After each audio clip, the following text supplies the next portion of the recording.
главный символ его автор и казахстанская молодежь рассказывает творчество.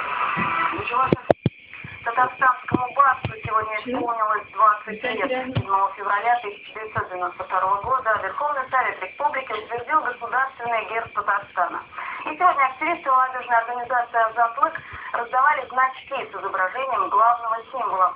А вот автор герба, художник Риф Фахрудинов, остался в стороне от мероприятий. Почему, расскажет Булат Ишмухаметов. Подружки, можно подарить? Что ты себя разгазмалась? Вот активисты молодежной организации «Азатлык» поставили себе обязательным отметить сегодняшний день и решили напомнить татарстанцам о главном символе республики. Прохожим раздавали значки и памятники, всего 8 тысяч штук. На их изготовление ушло 20 тысяч рублей. Деньги ребята собрали сами. За несколько дней до этой даты начали в социальной сети ВКонтакте очень интересную акцию «Вместо аватар», где мы начали ставить герб Татарстан.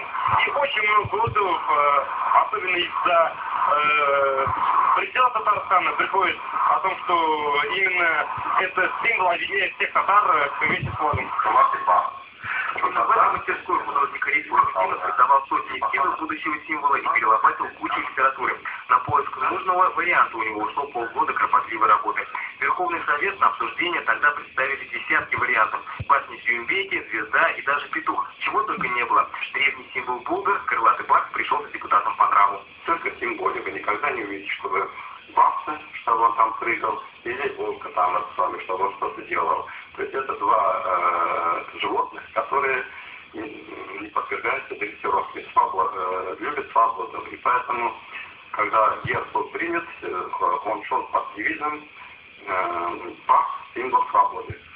Сегодняшний день, как обычно, художник провел в своей мастерской. На власти республики он не скрывает, обижен. За разработку герба, флага и гимна авторам подарили по автомобилю «АК».